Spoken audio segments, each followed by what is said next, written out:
Wow, we're having a blast climbing around on these 900,000-year-old rocks.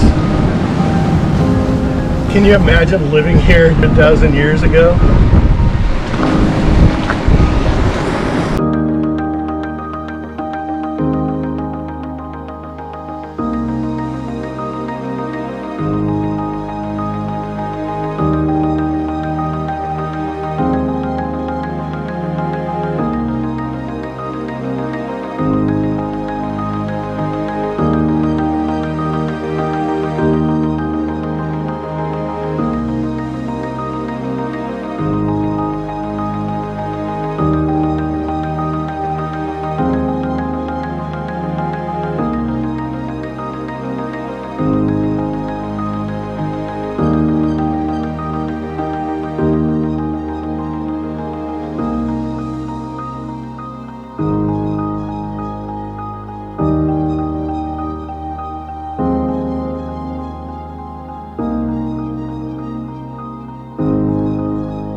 Aloha and welcome back to Old Souls Travel. I am Turtle here with you as always, and this is my beautiful wife Victoria.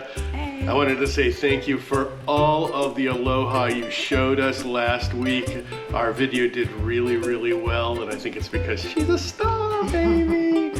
But we are here to talk to you today about my wheelhouse, and as a history geek, I always find ruins really beautiful and intoxicating, and not everybody gets into those things.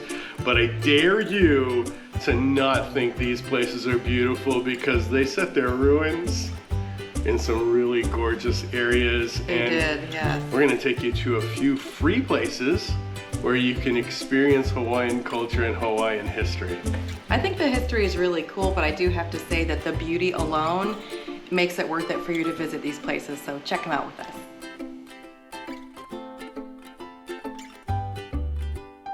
All right, and for all of you who want to hit me up in the comments and say, hey, Oheo Gulch is not free. I know it's not actually free. I'm only taking you to 2 actually free places, and then Oheo Gulch, which was free for us. And if you're a veteran, you can go free. And if you have a golden access, you can go free. And it's also included with your access to Haleakala. Right, and I mean, if you go to Maui, but you don't visit Haleakala, do you actually go to Maui? I don't know, does it count? I think it's kind of a waste of time. So have to go. After you go up and catch one of those freaking awesome sunrises, then you go down and you use the same day pass to go to Oheo Gulch. Mm-hmm. So when you think of traditional Hawaiian food, you think of things like, I don't know, you eat at a luau, right? Like the kalua pig and the barbecue type of Hawaiian food. And I think Corey always thinks of katsu curry and Thai food, because that's what he loved to eat when he was in Hawaii. Maybe a tropical drink, right? Umbrella. This guy loves an umbrella in his drink. Don't let him fool you. But that's not really traditional. I'm shameless about the umbrella drinks. Anything in a pineapple is good for me. Right, that's true. But that's not really traditional Hawaiian food, is it? Right, you can't go there without eating it. And you can't go there without eating spam musubi and a lot of other things that you might have seen on our last week episode. But the traditional Hawaiian meal before we had all the globalization was fish and a lot of vegetation, and so they had to catch the fish, or they had to grow the vegetation, and that's what we're going to be looking at today in our Hawaiian history class, is how they got their food and how that developed their culture and what made them special. And it was probably a whole lot healthier and fresher than it is today. I'm sure that's true. On today's episode, you'll follow us as we hike through a beautiful valley full of waterfalls that lead into the 7 sacred pools at Oheo Gulch. We'll hike through a gorgeous tropical forest full of lush plants, some of them with flowers, some big trees. We're also going to do a hike along a rocky coastline and show you where we did some shelling. And it's a great place too for snorkeling or just swimming when the waves are dying down. And not bad for a history vlog, I don't think. I'll probably sneak some history in there too. Always. Not that sneaky. Not sneaky.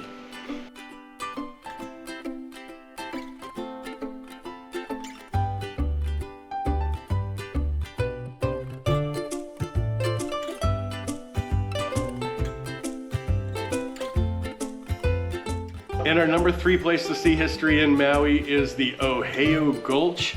This place was occupied as much as 1,200 years ago. Can I just interrupt for 1 second though?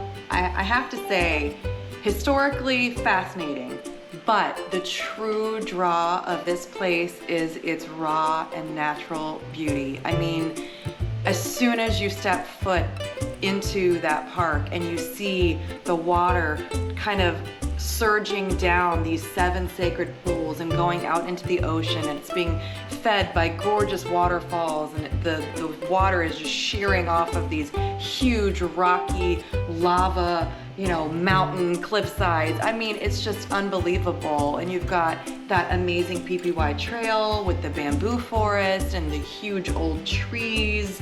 I mean, it really truly, it feels like you have stepped into just a totally another dimension. And it is kind of like you stepped back in time too. Those sacred pools were there for healing purposes, but they were also more of the whole crux of why it was there, which is that fresh water coming down. And the fresh water came down in a very, at least, predictable way. And when you can predict the flow of water and you have some fertile land from volcanoes and things like that, you can really break off and do a bunch of farming. You can do some fishing. One of the things that they did a whole lot in Hawaii in general, normally on the south side of things, was that they would do like fish farms. And they did a really unique fish farm, and I can just kind of imagine it being here, because they would take where the delta comes out of the river and it pushes out sand into like this like almost like dome type of thing. And they would stack rocks up until they dammed it off, and they'd leave just a little bit open, and when all the fish came in because they were feeding them, they'd close it back up. Wow. And now you've got this aeration of the water coming this way. You've got a combination of the fresh and the salt water, and they probably didn't do it here, but you can imagine it really well when you see the way that everything comes on the delta there. They did it mostly on the south side. There's really a good chance that at our number 1 place they did that at some point, so that's kind of awesome. They also did these like dome things that said, hey, there's really good fishing here. One of the great things that the native Polynesians would do is they'd make these ku'ulas, or fishing shrines, and they'd use them to mark where there was really good fishing areas. And those fishing shrines were pretty cool, but they're only one of like 700 to 1,100 different archeological sites that are in what's called the Kipahulu Valley, which is the valley that the river runs down through. And there's a few of these that you can actually see there at the park really easily if you take the time to do it. There's also the Kipahulu Ohana Cultural Center, and they do tours when it's not COVID time, where they actually take you out and you get to help them do taro farming and all these different things.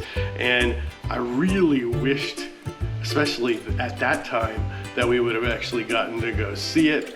Little did I know, at our next spot we'd actually get to see the farms in action, although there was no real excuse to get down there with my feet in the mud.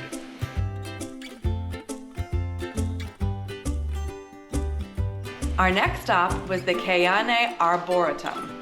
This was a really nice surprise, actually. I did not realize that this was even on Maui, and we discovered it while we were on the road to Hana doing a day trip. And it was a really great spot, especially in the heat of the day. It's got a lot of really fantastic and unusual specimen trees. One of my favorites, I don't know about you, was the rainbow eucalyptus. It has this very, very unusual bark that almost looks like, I don't know, a watercolor painting, or somebody's maybe dripped like colorful candle wax from the top of the tree, and it's got all these different colors on the bark of the tree that change as it ages and gets bigger. They had some really beautiful palm trees. They even had some citrus fruits, and lots of other really interesting plants to see, and just like I said, a nice respite from the heat of the day. Lots of shade from the tall and mature trees. And it's really refreshing to have something this nice be free. Yes. And it was very beautiful. A lot of the plants were introduced. The part that I really loved was the more natural part, or the I didn't even want to say natural, the part that they used like the Hawaiians would have used it. There was this beautiful river flowing down, and it reminded me a lot of like the Costa Rican river that we were just staying on, and it was coming over boulders and stuff, but the land was mostly flat. And when you get fresh water and mostly flat land, you can almost guarantee that the Hawaiians were living there at some point. And the people there now, they grow taro and bananas very similarly. They take the water off of the river up high, and then they let it run through their banana field, and then it comes down into the taro fields. This is a nice example of some traditional irrigation where they have just rerouted a small amount of the stream that's close by, and then they have it come through and into the first of the taro fields here, and then they slightly terraced down, and they had at least 4 or 5 of these little ponds. And the water would feed through, bring in nutrients, and then eventually they'd let it go back into the river where it was originally trying to go. They Really cascade it, Yeah, just really really smart. slowly, because with taro you really want some standing water, and there was wild taro out there too, so they were still letting some of it drain, but just in case it got really dry, they were controlling it so that they had their taro fields so they could make poi, and poi is important. And Corey's poi favorite. is not my favorite. He loves it. But I like taro chips. I don't Yeah. know how they're made from the same plant, actually. I'll throw down some taro chips. Taro chips are wonderful. They taste like dirt. No offense to my Hana and my listen friends to him. over there. Don't But not my favorite. Dirt yogurt. It's the only thing I really It's a don't like root that's vegetable. Hawaiian, so you guys just gonna have to Isn't that forgive me. But really it was very instructive, because the other places that we saw, they didn't have that, but you knew that they had it. Sure. And so I really felt like that added a lot to anybody who wants to study traditional Hawaiian food. You can say things. Things. Part. Things. Say things. We've really enjoyed our time here at the Arboretum. Arboretum. Arboretum. Now that's an American word that we don't know how to pronounce. We don't so understand how that there word you works. go. Yeah. We've really enjoyed ourselves here, looking at all of the specimen trees and being able to see some of the authentic ways that the indigenous peoples grow taro. And it's a beautiful day, and like Corey said, there's really not a lot of people here, and we love that especially. So come on by if you're in the area.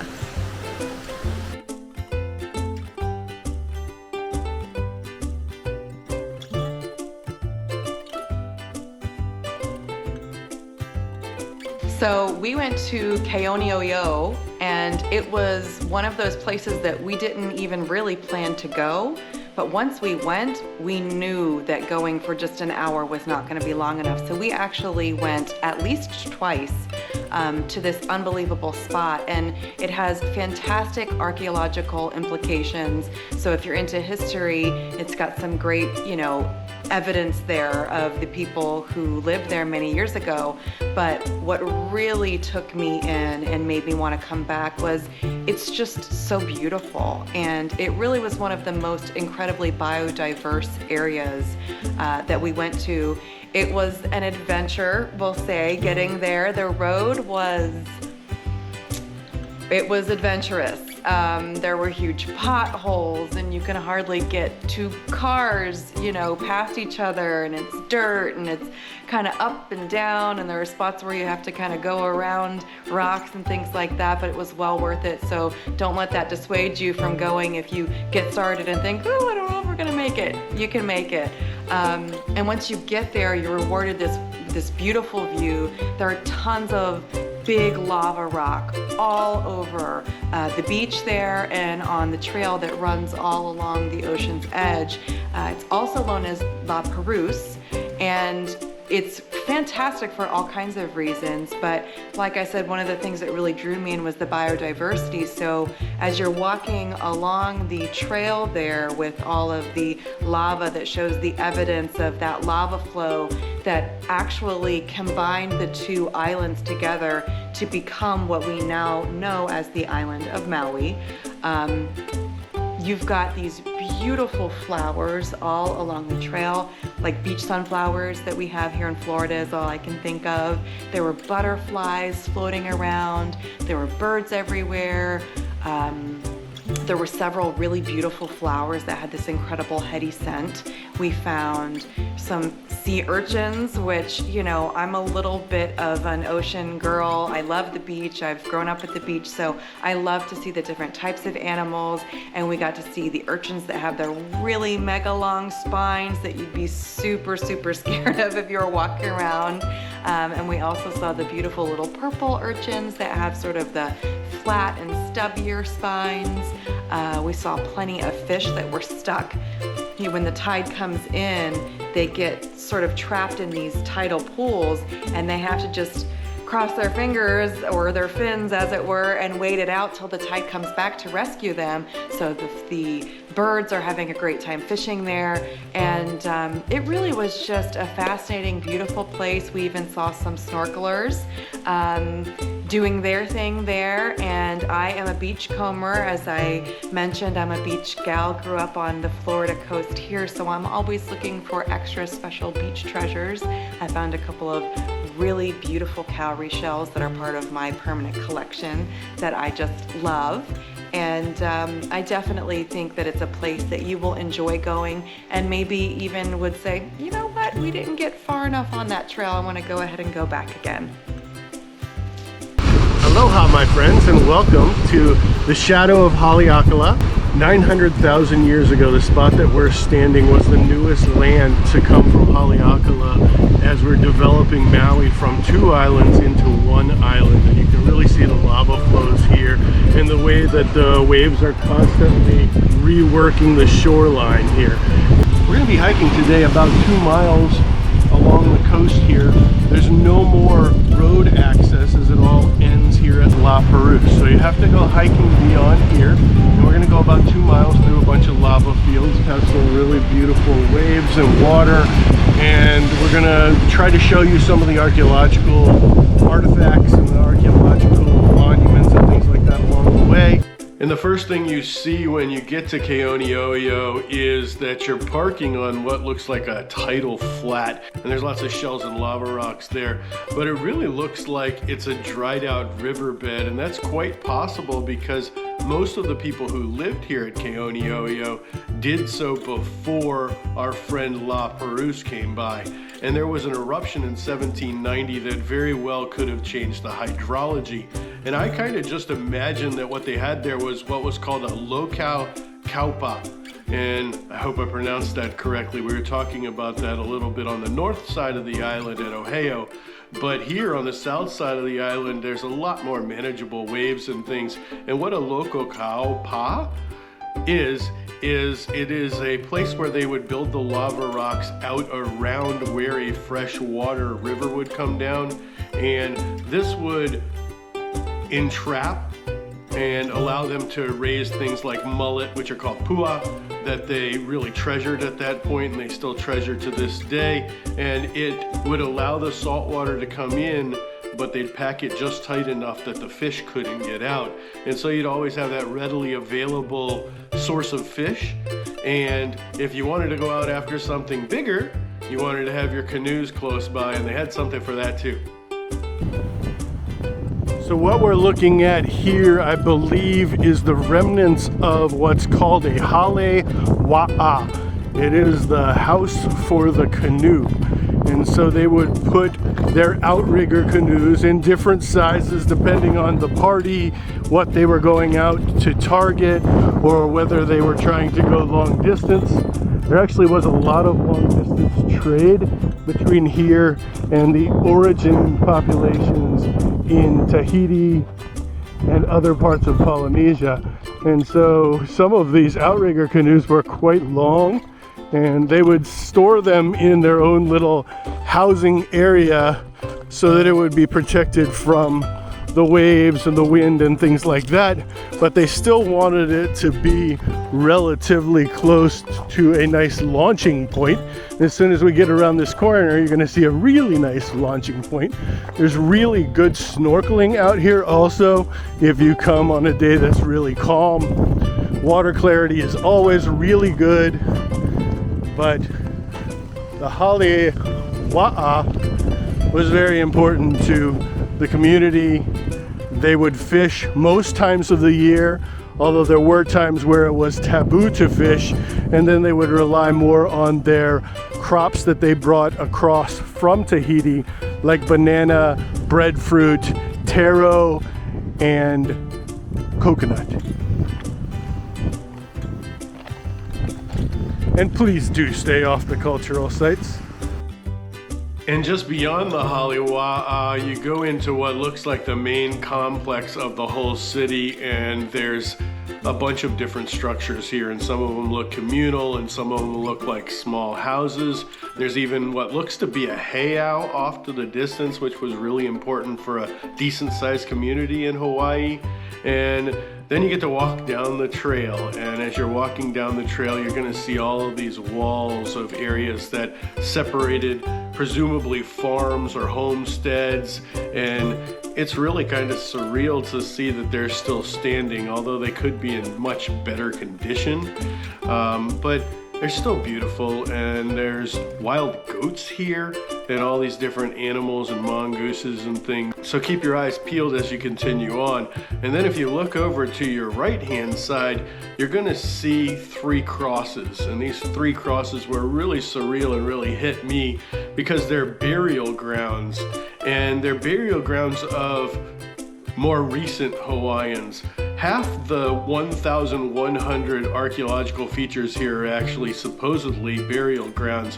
These 3 that you're seeing right now are probably more recent, especially because of the crosses and because it looks like maybe they left somebody's favorite surfboard there.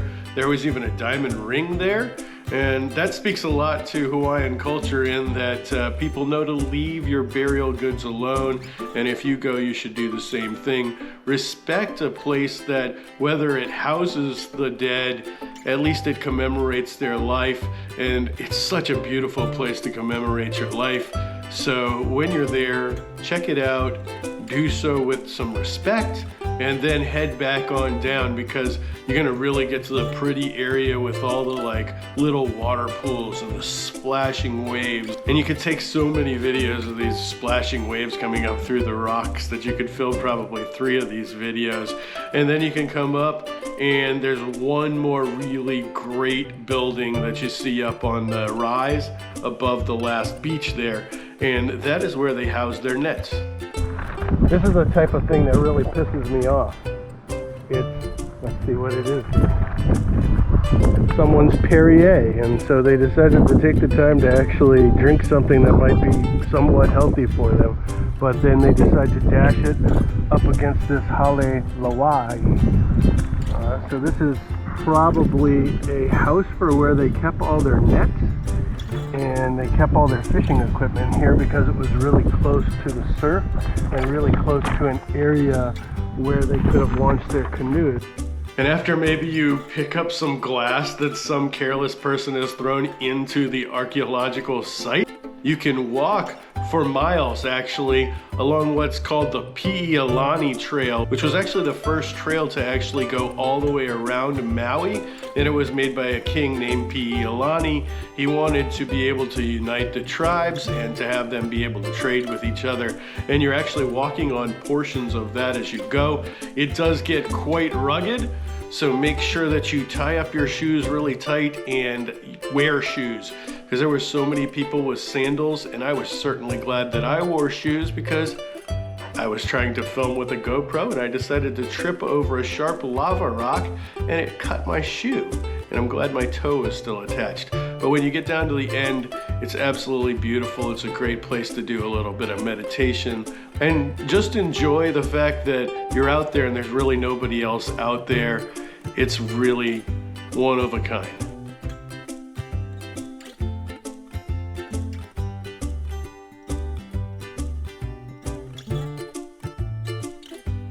Mahalo for watching our video and our series on Maui. It was a lot of fun to make. Yes, thank you for joining us on our trip. We hope that you get to go to Maui, and if you've been to Maui, why not comment below? Tell us what we missed or some of your favorite parts about going to the wonderful island of Maui. And let me know if you learned something, because we are here to teach you things, and we hope that you do find yourself in Maui. And as always, find yourself on the journey.